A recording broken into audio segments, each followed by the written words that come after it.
A continuación, un misterio que ha espantado al mundo por casi 50 años, tan aterrador que ha generado una marea de libros, documentales y películas. Soportaron lo que parte de la familia definió como un acto circense de actividad paranormal. Decidieron allí mismo, nos marcharemos a mitad de la noche. Revelaremos las principales teorías que rodean a la casa más notoria de Estados Unidos. No creo que fuesen los homicidios los que los asustaron. Creo que fue algo mucho más diabólico. Hay algunas otras cosas que indican que hay otro cómplice en libertad. ¿Podrán nuevos testimonios finalmente revelar la respuesta? Danny afirmó que el interés de George por lo oculto instigó el embrujo. ¿Quién o qué es responsable por el terror en Amityville?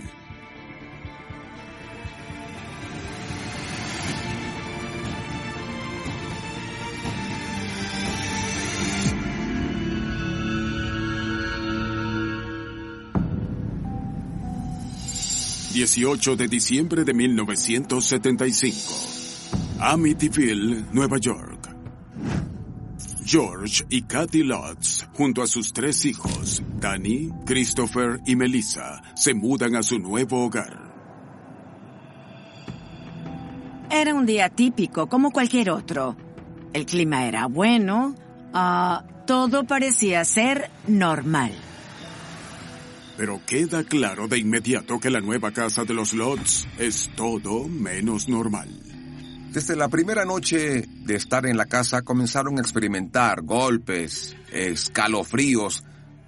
Sucedían muchas cosas. Ráfagas de viento en una habitación sellada. George incluso creía que había una fuerza invisible en esa casa. Con el paso de los días, el patriarca George parece ser el más afectado. George dijo que nunca podía calentarse, encendía fogatas todo el tiempo. No iba a trabajar, dejó de bañarse, estaba muy desarreglado y descuidado. Pronto, otros miembros de la familia también se ven impactados. La esposa de George, Kathleen, sufrió una misteriosa enfermedad. Los horrores continúan en aumento hasta una noche final, cuando alcanzan un pico alarmante. George reportó un sonido que provenía del recibidor, como una banda marcial a todo volumen, marchando a través del recibidor. Las ventanas se abrían y cerraban, las puertas también. Cuando fueron a ver, no había nada allí. Habían vivido en esa casa por 28 días y habían soportado una embestida y lo que algunos miembros de la familia definieron como un acto circense de actividad paranormal. Los Lutz finalmente no pueden soportarlo más y a las 7 de la mañana del 14 de enero de 1976 escapan. Empacaron un par de cambios de ropa, tomaron al perro y literalmente se marcharon en la camioneta. Fueron a la casa de la madre de Kathy y dijeron que nunca regresarían allí de nuevo. ¿Por qué esta familia, al parecer normal, abandonaría su nueva casa en mitad del invierno? ¿De qué o de quién estaban huyendo? Aunque han surgido docenas de teorías con los años, la primera se basa en un horrible evento que ocurrió un año antes. Antes de que los Lutz comprasen el 112 de la avenida Ocean, la familia DeFeo vivía allí. Los miembros de la familia DeFeo eran Ronald DeFeo, padre, y su esposa, Louise Brigante DeFeo. Tenían 42 y 43 años. Tenían 5 hijos. Ronald DeFeo Jr., conocido por sus amigos y familiares como Butch. Su hermana menor de 18 años, Dawn, seguida por Allison de 13. Y los 2 menores eran Mark, de 12, y John, entonces de 9. Y eran una familia típica suburbana de clase media en ascenso. Para los niños DeFeo, salir de un pequeño departamento en Brooklyn y mudarse a esa lujosa propiedad tuvo que ser un sueño hecho realidad. Pero el sueño tiene un final abrupto el 13 de noviembre de 1974. A las 6:30 p.m., las personas en el bar Henry's, a pocas cuadras de la casa DeFeo, Están disfrutando sus cócteles cuando de pronto Butch DeFeo, el hijo mayor, irrumpe allí. Estaba muy frenético, muy alterado, y les dijo a todos que les habían disparado a su padre y a su madre y que necesitaba ayuda. Pensaban que lo estaba inventando, que era una especie de broma enfermiza, pero mientras más hablaba Bush al respecto, más creían que de hecho estaba diciendo la verdad. Algunos amigos suyos, Bobby, John, Joey y otros 3 hombres, decidieron abandonar el bar, ir a la casa de Bush y ver qué ocurría allí. Cuando el grupo llegó a la casa de Bush, discutieron sobre quién entraría. Había preocupación. ¿Hay algún sospechoso adentro? ¿Qué debían hacer? Bobby tomó el control. Él entró, se convirtió en el perro alfa en este grupo. Ahí iba a entrar y averiguar qué ocurría.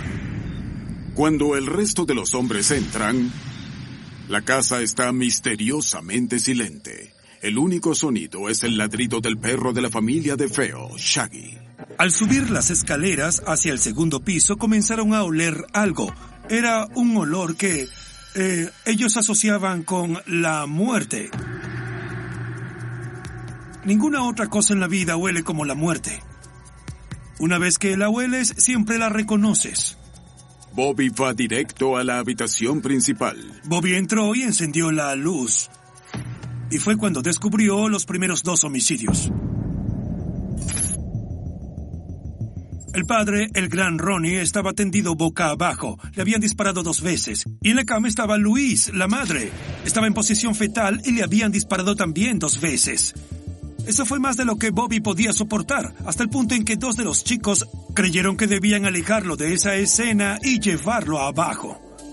Uno de los hombres del grupo, John Altieri, decidió quedarse en el segundo piso a investigar un poco más. Más adelante, en el corredor, John Altieri se topa con otra escena horrible. Cuando entró a esa habitación, descubrió a los 2 hermanos de Bush. John, de 9 años, fue hallado muerto en la cama, bañado en sangre. En la misma habitación estaba su hermano Mark, de 12 años. También lo habían asesinado en su cama. Altieri vio esto y también fue demasiado abrumador para él. Salió de la habitación y regresó al piso inferior. Los hombres han hallado 4 víctimas, pero el conteo de cuerpos no acaba allí. En otra habitación, las 2 hijas de Feo, Dawn y Allison, también están muertas. La policía llegó a la escena y comenzaron a entrevistar al grupo. Lo que encontraron fue a 6 personas, todos familiares y todos asesinados en su propia casa y en sus propias camas. Cuando la policía comienza a procesar la escena, surge un principal sospechoso. En el exterior de la residencia hallaron un rifle Marlin calibre .35. Ese rifle era único. Era uno de los rifles que usaba Annie Oakley en sus competencias. Descubrieron que Bush era amante de las armas, fanático de ellas. En la habitación de Bush hallaron una caja de municiones calibre .35. Basados en esos descubrimientos, llevan a Bush para interrogarlo. Él finalmente se derrumbó y admitió que era responsable, y dijo que una vez que comenzó no pudo detenerse, y que los mató a todos a sangre fría. El juicio de Bush comienza el 14 de octubre de 1975. Y en apariencia era un caso bastante sencillo. Tenían una confesión, tenían el arma asesina, tenían muchas piezas de evidencia física. Bush pasó por múltiples abogados antes de decidirse finalmente por William Weber. William Weber y Bush decidieron usar la defensa por demencia. Bush afirmó que oía voces y que cometió esos asesinatos por causa de las voces que oía, que esas voces lo volvieron loco y por eso mató a su familia. Bush también afirma estar poseído. Durante el juicio, la fiscalía afirmó que Bush era un usuario frecuente de LSD y heroína. El LSD y la heroína pueden causar síntomas psicóticos en el individuo durante el tiempo en que están en el cuerpo. Mientras alguien está intoxicado con LSD, puede mostrar síntomas psicóticos que incluyen, pero no se limitan, a sentirse poseído. Si alguien está poseído, podría no saber lo que está haciendo, como un hipnotizador que puede elegir a alguien de una multitud, hipnotizarlo y hacer que Grasney camine como un pato. Y luego, al salir de la hipnosis, no recuerda lo que hizo. La defensa por demencia me pareció algo débil. Y no soy el único al que le pareció un poco débil.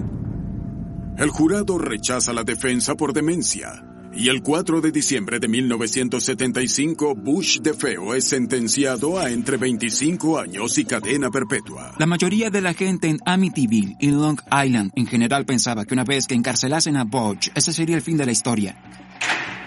Que la casa quedaría limpia de su oscuro pasado. Y que la vida continuaría. Ese fue solo el comienzo.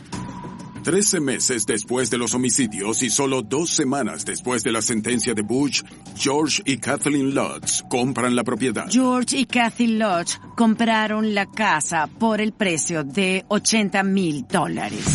También compraron muchos de los muebles, incluyendo las camas, los muebles del recibidor y lo que fuese, porque la familia DeFeo no quería nada de eso.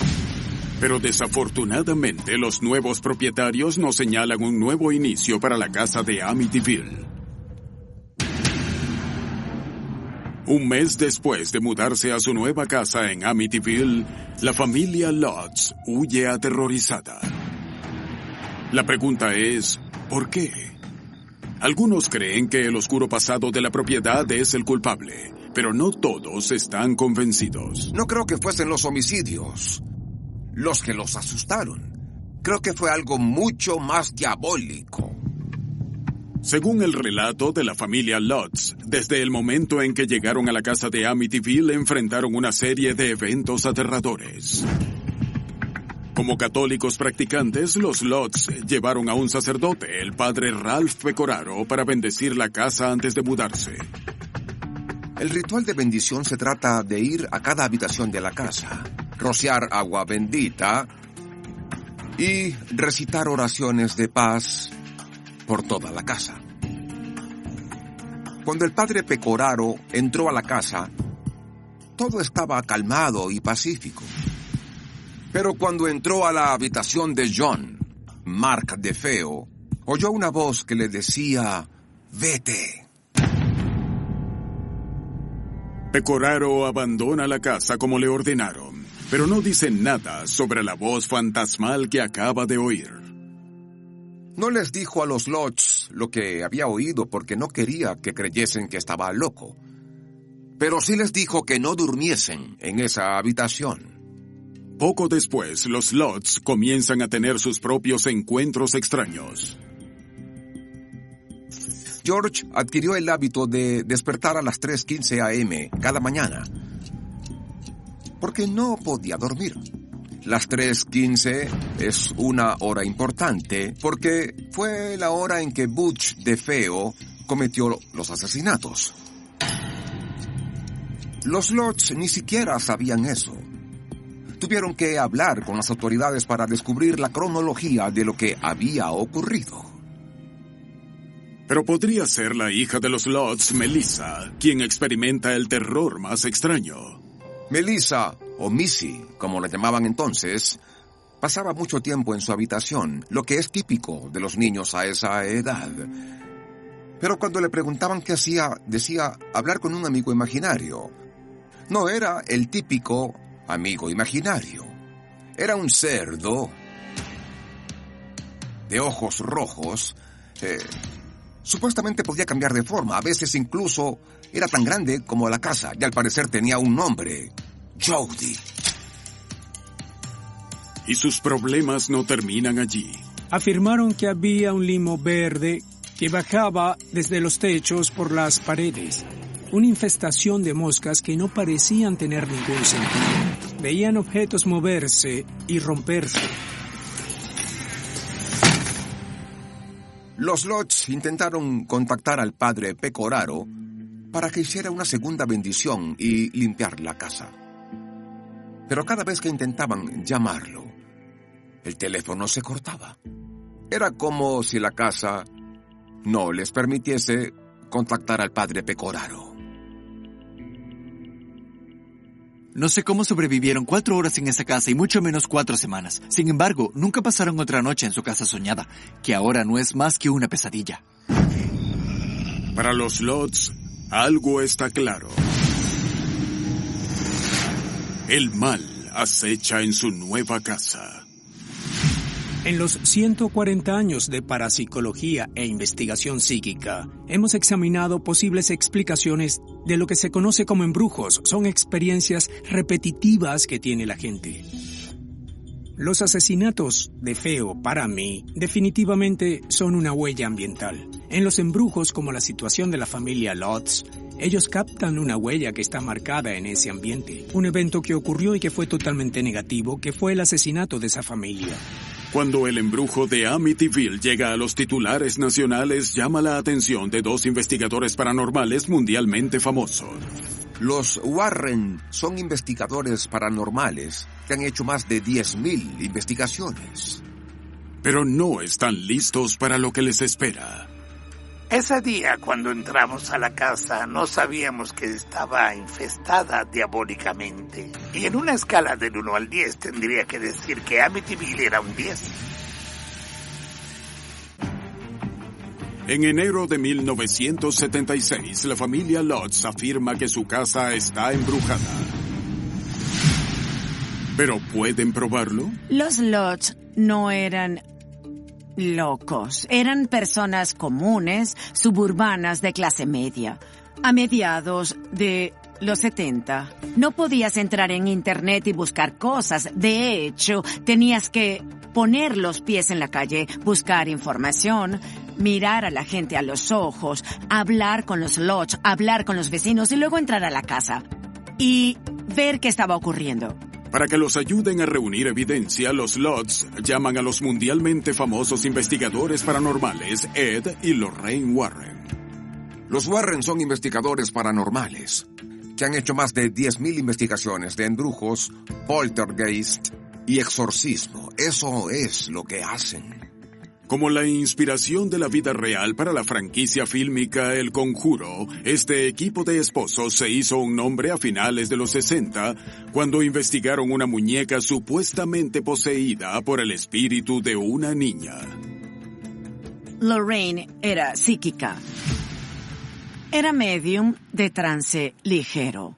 Entraba en trance y trataba de conectarse con el otro lado. Ed era un demonólogo de estilo propio. Guiaba a Lorraine en sus trances, haciéndole preguntas y dirigiendo la investigación. En febrero de 1976, Lorraine conoce a George Lodds en una pizzería local. George le da permiso a los Warren para entrar a la casa, pero se rehúsa a acompañarlos. George Lodds dijo, no entraré a esa casa. Y cuando le pregunté, en ese restaurante donde lo conocimos, señor Lodds, ¿qué le sucedió en esa casa? Él no dijo nada, me miró y dijo, usted lo sabe. Según los Warren, aunque la propiedad estaba vacía, pudieron notar que no estaban solos desde el momento en que llegaron. Ed Warren fue atraído hacia el sótano y allí abajo es donde cree que todo comenzó. Esta casa está embrujada, es decir, dejaron todo atrás, toda la comida, toda la bebida. En segundos pude sentir lo que solo puedo describir como estar bajo una cascada. La presión me empujaba hacia el piso. Pude sentir cientos de pinchazos de electricidad en mi cuerpo. Ed sale del sótano para ver cómo está Lorraine arriba. Ella también describe sentir una poderosa fuerza invisible. Al subir las escaleras, avanzaba contra una tremenda presión. Fue la peor sensación. Superados, ambos huyen rápidamente. Supe en ese momento con qué estábamos lidiando y me dije a mí mismo, no creo que vuelva a esta casa nunca más. Pero a pesar de su aprehensión, los Warren no se rinden.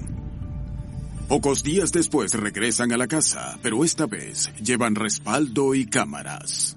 Había 5 personas del Canal 5, Marvin Scott, el equipo y yo.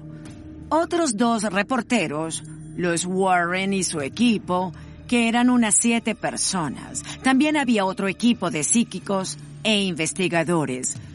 Así que, en total, conté 21 personas en la casa esa noche.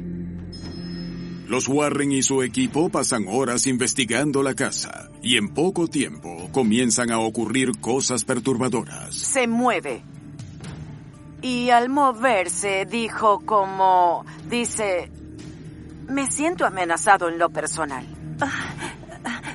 Es una cosa, es lo que esté aquí. Lo que sea que esté aquí es... ¿Intenta lastimarlos? Eso. Sí.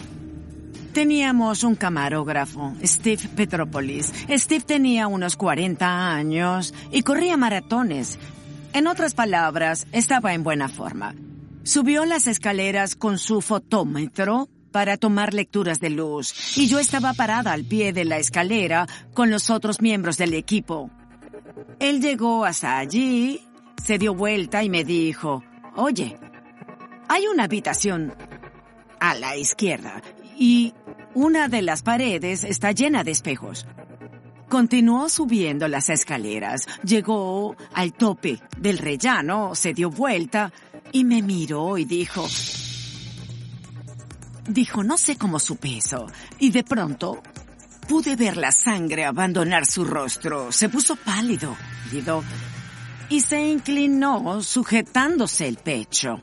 Intentaba decir algo, pero no podía, así que los chicos corrieron por las escaleras para ayudarlo a bajarlas. Uno de los científicos que había ido de la Universidad Duke se sintió aterrado en esa casa, y la silla en la que estaba sentado, de hecho, se movió hacia atrás con él en ella. Les costó mucho trabajo estabilizarlo en esa casa. Los Warren graban toda su experiencia. Esa noche, los Warren estaban acompañados por Gene Campbell, su fotógrafo, quien para entonces poseía un avanzado equipo infrarrojo. Esperaba captar algo, ruido blanco o lo que fuese. Preparó la cámara, la apuntó a ese rellano del segundo piso, la dejó allí y la olvidó. Tomó muchas fotografías, muchas, más de 100. Una vez procesadas las fotos infrarrojas, el equipo hace un hallazgo inusual. La imagen en una foto asomándose por una puerta parece un niño pequeño. Los ojos están iluminados y brillantes. No hay niños presentes durante la investigación. Así que, ¿quién o qué es la misteriosa figura en la fotografía? Es lo que llegó a conocerse como la foto del niño fantasma. Y eso ha sido objeto de mucha curiosidad y controversia. Se ha dicho y especulado, es el niño más pequeño.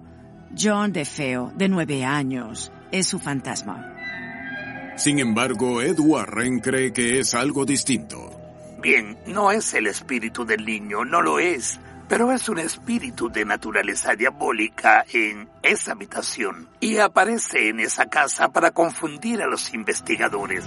La misteriosa figura en la foto sigue sin ser identificada, pero los Warren concuerdan en que algo está aterrorizando la propiedad y ahora cuentan con pruebas. Siempre me he considerado una persona objetiva, que no se presta a los vuelos de la imaginación o la fantasía. Pero al mismo tiempo, esa noche sucedieron muchas cosas.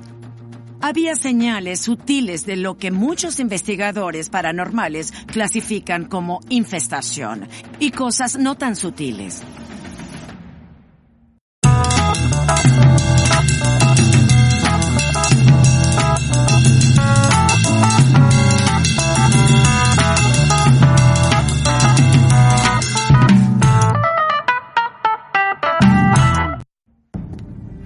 El horror de Amityville.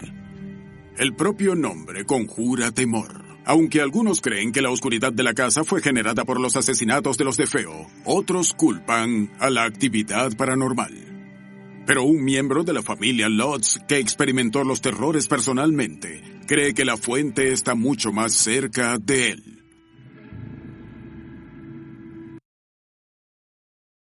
Su mudanza a Amityville en 1975 debía marcar un nuevo comienzo para la mixta familia Lutz. Kathy tenía 3 hijos de un matrimonio anterior. Eran Daniel, Christopher y Melissa. En la época en que vivieron en esa casa, Daniel tenía 9 años, Christopher 7 y Melissa 5. George, de hecho, era su padrastro.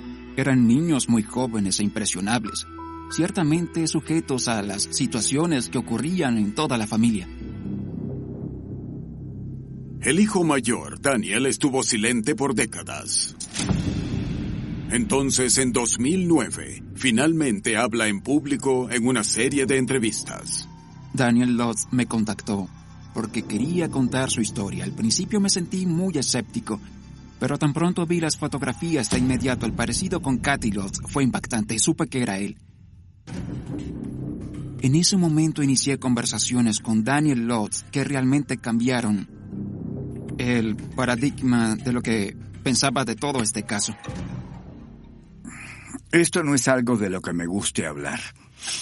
No estoy ansioso por hacer esta basura. No es fácil decirle a alguien cómo te arrojaron por una escalera.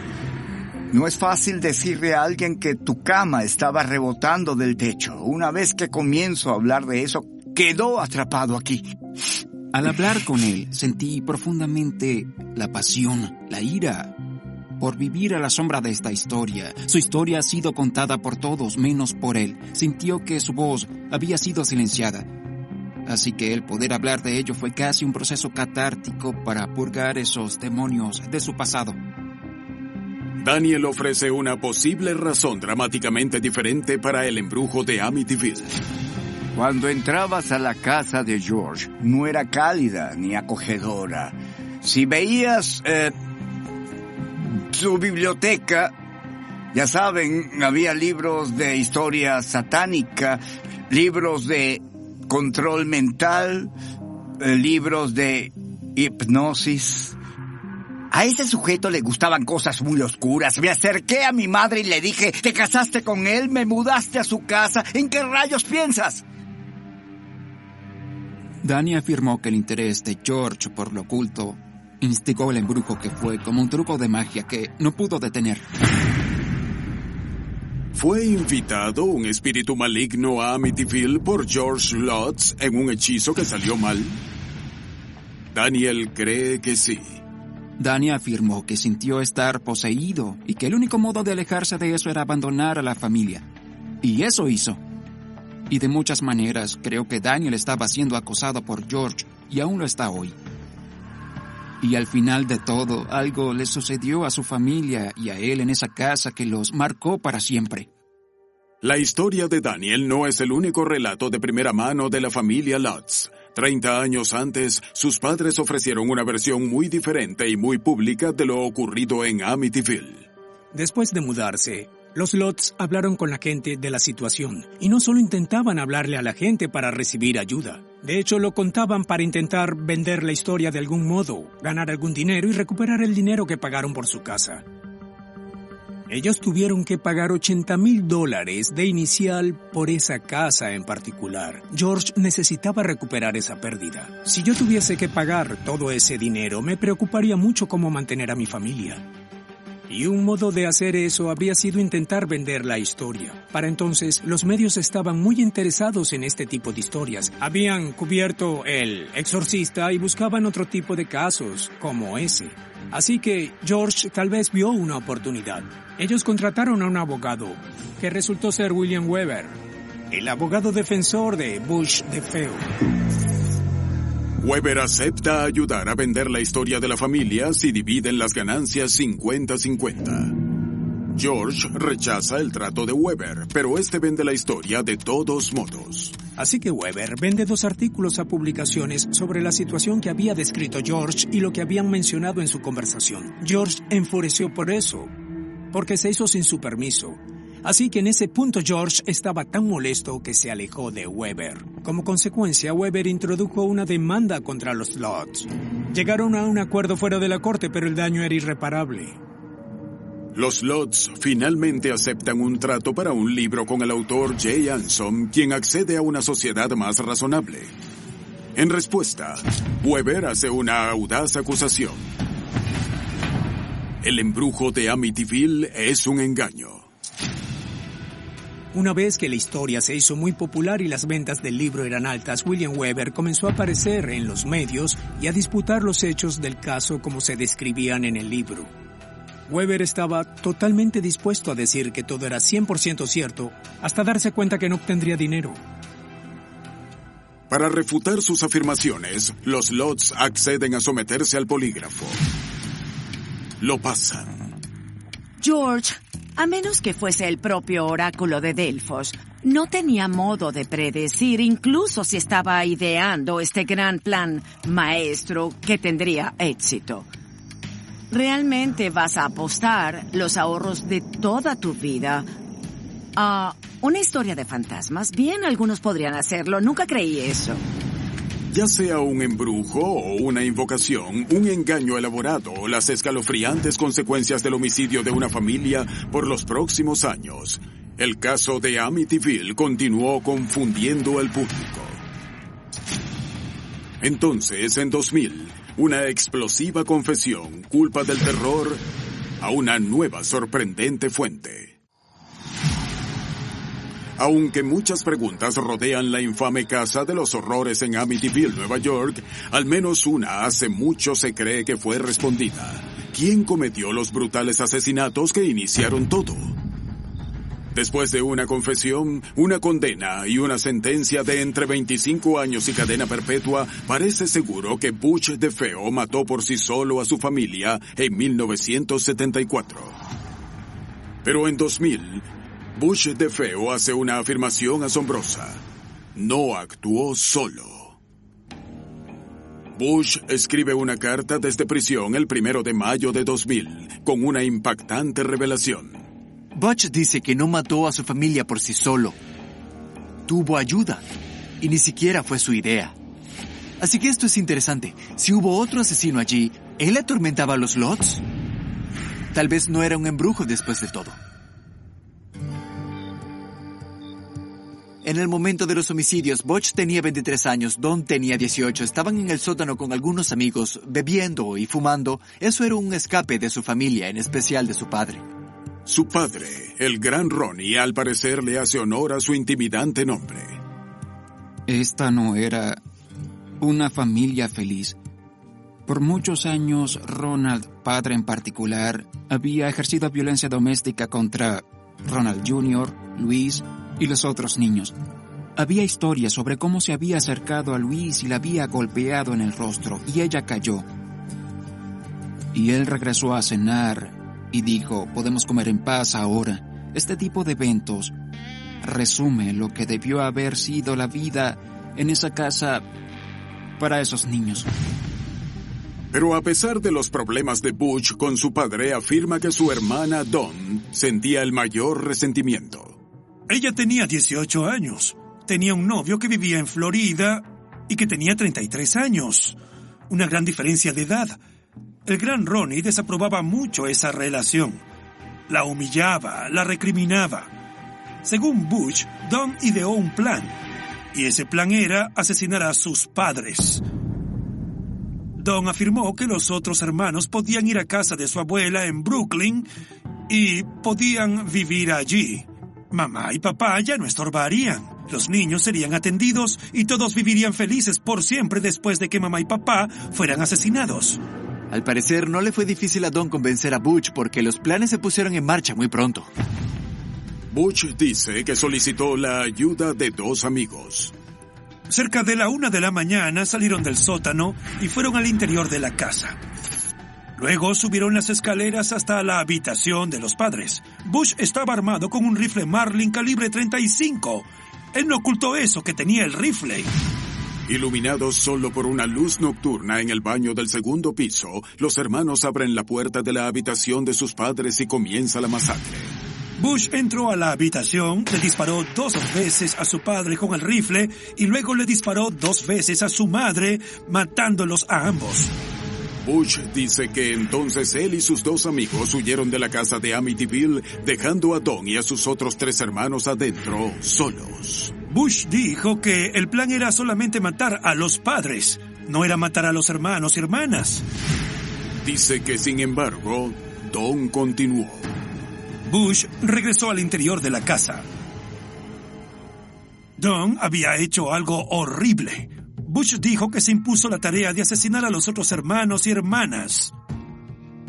Don creía que esos niños eran una responsabilidad y ciertamente no una ventaja. Eso enfureció a Bush. Estalló. Eso era más de lo que él quería.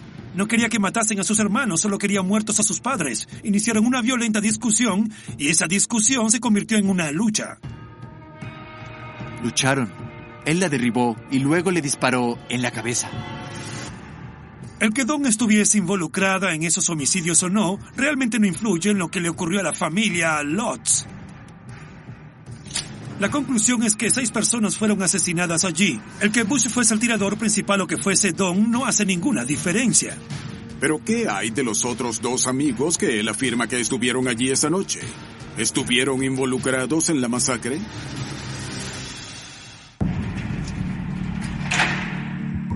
La confesión en prisión de Bush DeFeo de un cómplice en el asesinato de su familia le da un giro al caso del horror de Amityville. Por 25 años todos han creído que Bush fue el único tirador en ese asesinato múltiple. En 2000, Bush revela que su hermana Dawn fue el cerebro tras los homicidios. Sabemos que Bush mató a Dawn.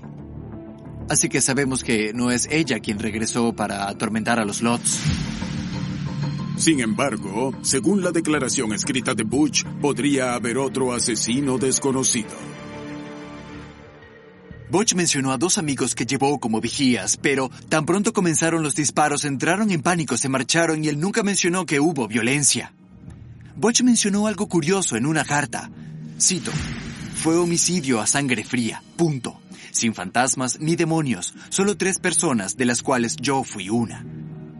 Así que dijo que hubo 3 personas. Sabemos que hubo 2, Bush y Dawn, pero ¿quién es esa misteriosa tercera persona? Bush nunca nombró a esa tercera persona, nadie le hizo seguimiento. Lo adjudican a las divagaciones de alguien que ha estado en prisión 20 años, tal vez buscando una reducción en su sentencia, o alguien que solo busca atención. Ronnie estaba hurgando en todos los escenarios posibles en su mente para evadir el hecho de que había cometido estos homicidios. Bush muere en marzo de 2021, llevándose cualquier detalle adicional de un tercer asesino a la tumba. Pero algunos están convencidos de que esa es la clave del embrujo de Amityville. Aparte de la carta de Bush, hay un par de otras cosas que indican que hay otro cómplice en libertad. La primera ocurrió en el momento del juicio. El padre de Louis DeFeo contrató a un investigador privado para examinar la idea de que hubo más de un asesino.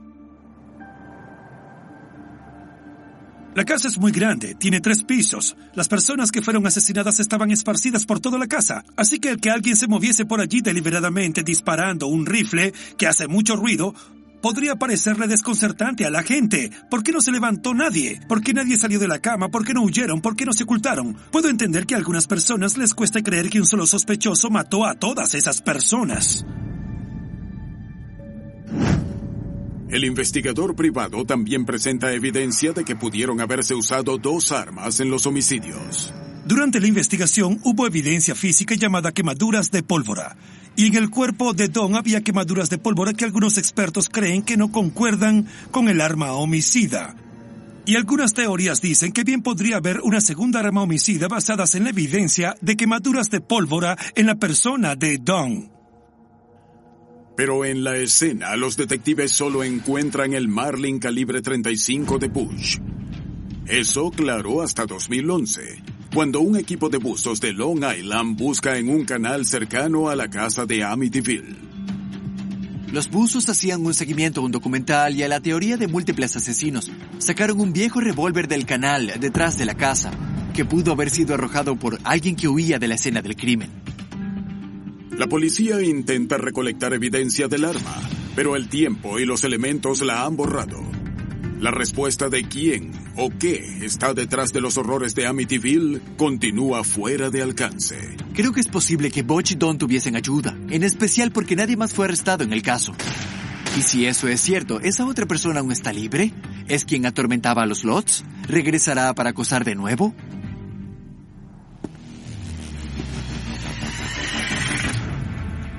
Sobrenatural o no, algo es seguro. La casa de Amityville ha experimentado una increíble tragedia. Y aunque esta historia ha cautivado a más de 3 generaciones, ninguna de las 4 familias que han poseído la casa después de los Lutz han reportado alguna actividad paranormal. Aún. Soy Lawrence Fishburne. Gracias por ver Grandes Misterios de la Historia.